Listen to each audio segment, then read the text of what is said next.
Good evening. I'd like to call this special meeting of the Norwalk Common Council to order. It is Tuesday, November 30th, 2021 at 6:31. If you can all join me for the Pledge of Allegiance.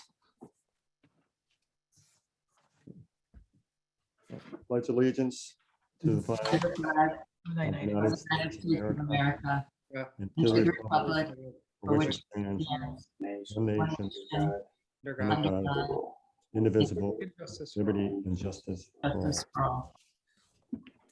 Thank you. Ms. Dixon, if you can call the roll, please. Thank you. Mr. Burnett, Present. Mr. Goldstein, Present. Ms. Johnson, Here. Ms. Najilski Eichner. Oh, you're muted, but I see you.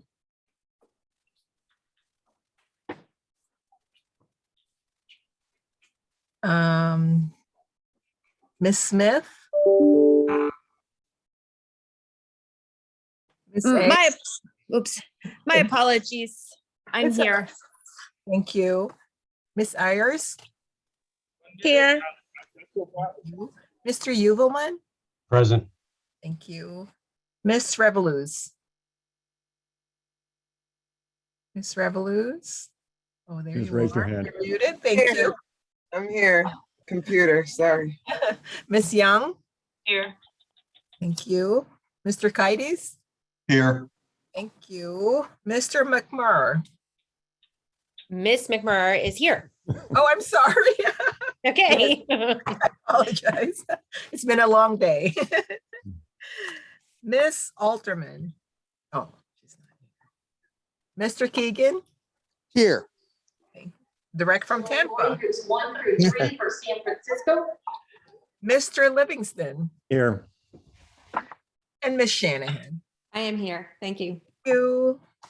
1, 2, 3, 4, 5, 6, 7, 8, 9, 10, 11, 12, 13, 14. You have a quorum. Right, thank you. Now I'll Thank you. move to the one item business on the Common Council committees and the Recreation, Parks and Cultural Affairs Committee. Ms. Young, over to you. Thank you. Right. So item 2A, Recreation and Parks and Cultural Affairs Committee. Item 1, approve sole source change orders 1 and 2 for the Matthews Park, Woodward Avenue Park Tennis and Pickleball Court renovation project to Sport Tech Construction in an amount not to exceed $96,730 from capital account numbers noted. Remove the item. Yeah. So you move the So do item. we move the item, Tom, Yeah. as we do in regular session? Yes, yes. So someone move the item? Well, do you One want to of the move it? members? Do you want to move it, Ms. Young? I'll move the item. Okay, thank you. And then, all right, do you want to speak to it or have Mr. Hughes speak to it? Raising my hand. I for think you we guys. have Ken Hughes here, who's very familiar with the project, that can go through it quickly and answer any questions that anyone might have. Ken? Thank you. First of all, I want to thank everybody for convening this special meeting. It's a big help, and I'll explain why in a few minutes. So the City of Norwalk Recreation and Parks Department is currently in the middle of a capital approved projects to renovate the tennis courts at Matthews Park, as well as the tennis courts at Woodward Avenue Park, and also to create 4 new pickleball courts at Woodward Avenue Park, which will be the first set of pickleball courts dedicated in the city of Norwalk, which is exciting. So when this project was bid out, the scope of work included removing all the existing chain link fencing and reinstalling, which is a relatively common practice when we do a project of this size in order to save some money. So I had a kickoff meeting with the contractor about a month ago, and I was a little bit concerned with the condition of the fencing for several reasons. One, there was a vehicle strike about a month ago at Matthews, so a lot of the chain link was damaged and it just kind of looked ratty. And I didn't feel comfortable completing these beautiful courts and having to put back this lousy fencing. So what I did is I had the contractor give me a price, which wasn't in the initial scope of work, to actually install new fencing around the entire court over at Matthews and a section of the court over at Woodward Avenue. In my opinion, it's going to give a better project to the city, and it's going to look, spectacular when finished. So the numbers you have before you are the estimates from the contractor. And the reason why we are here is because the contractor was awarded the project. So this in turn turns into a sole source, being that he is the contractor who did win the award. Just for your own knowledge, our total budget for the project was $550,000. The initial bids came in around $427,000. So even with these change orders, we're at $524,000, which still keeps us below our budgeted amount that we budgeted before we went out to bid. So, if you guys have any questions, let me know what you think, like things that I can clarify, just feel free. And before anybody asks any questions, we normally would have done this in committee. And the reason why we're doing it, our last meeting was canceled 2 weeks ago, I guess, Tom, whatever that was. Yeah. That we were supposed to have was canceled, and this was going to go before the council then.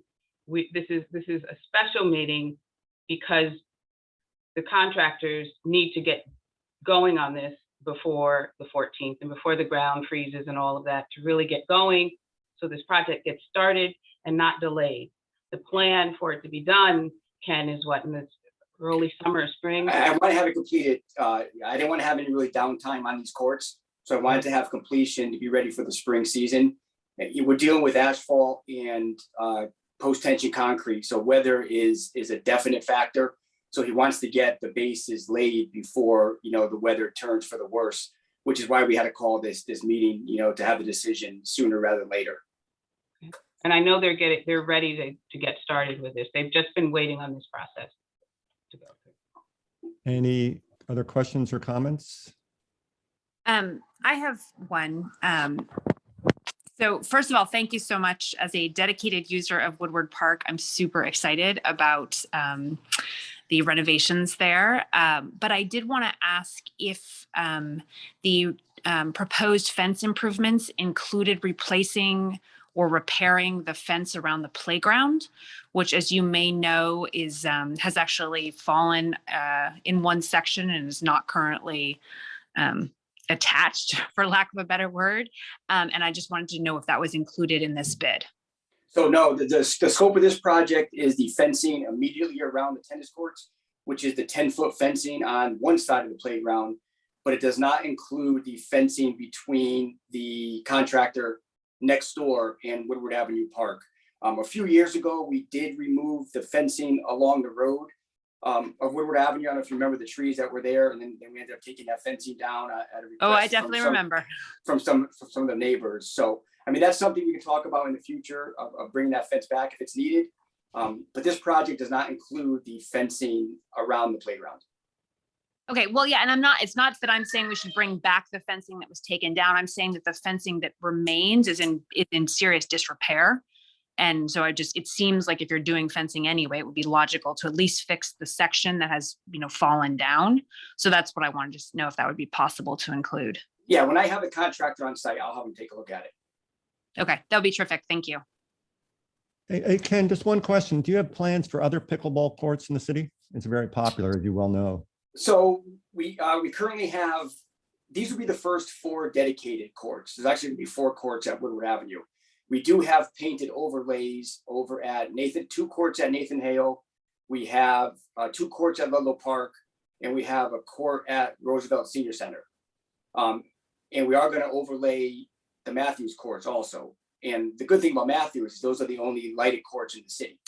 So it'll be lit for tennis and pickleball. But as of right now, the only dedicated pickleball courts, which is not an overlay, would be at Woodward Avenue. Thank you.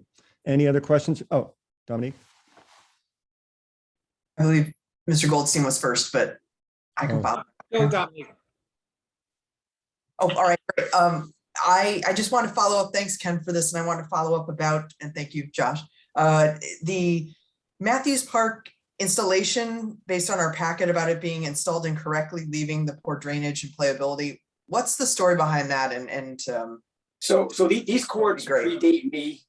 They are asphalt courts. There's a lot of play with asphalt. You can curve, you can dip, you can adjust, you can create different levels within the asphalt playing surface. You can't do that with post-tension concrete. So right now, the way the courts lay on the cemetery side of the courts at Matthews, there's a pretty large dip that heads down toward the cemetery side. So I actually want to fix that, which we could do with the concrete. Obviously, we just can't pour the concrete on the curve. So we have to add a little bit extra concrete in order to make up that slope difference. And that's what that extra concrete for is in the project at Matthews. So they didn't anticipate that, the previous vendor? I'm not sure when they were installed. Okay, I've been here almost 15 years. So my guess is that it was 20 plus years ago that those were Okay. initially put in. and that was not Sport Tech Construction, I imagine? No. Sport Tech Okay. Construction, they did the Brian McMahon baseball field project for us. And they ended up being the low bidder on this. And we had no issues with them over at Brian McMahon. They were a good contractor. And with Thank this you very post, much. with this post-tension concrete, we also carry a 20-year warranty against cracking, which is huge because a big issue we have of our existing asphalt courts are cracks. Okay. Yeah, Mr. Dominique asked pretty much every question that I was going to ask, which just means I just deign to be in her company. But the only thing I would say in terms of about the 20-year warranty, when does that period start? Does that start upon construction of the new courts, or is that upon contracting period? Like, when does that warranty run out? It starts when the engineer signs off on the post-tension concrete surface. So as they tighten up the concrete, as they tighten up they actually have cables installed in the concrete. As it cures, they cinch down the cables, and we have an engineer there who takes periodic tests to make sure that the strength of the concrete is what the contractor said it should be. So once he signs off on that pad, that's when the 20-year warranty starts.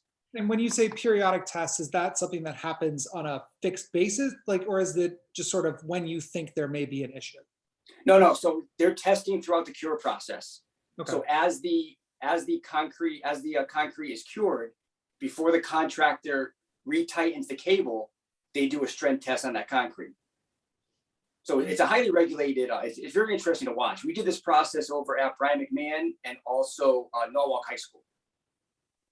Right. Thank you, Ken. Thank you. Any other questions or comments? Seeing none, I'll call for a vote. All in favor indicate by raising your hand. Okay, thank you. Any opposed? Okay, any abstentions? Okay, it passes unanimously. Thank you very much. And Thank thank you. everybody for joining us tonight in the short notice. Yeah, thank you for your time. It's much appreciated. And now Thank I will you. entertain a motion. Ms. Revolus?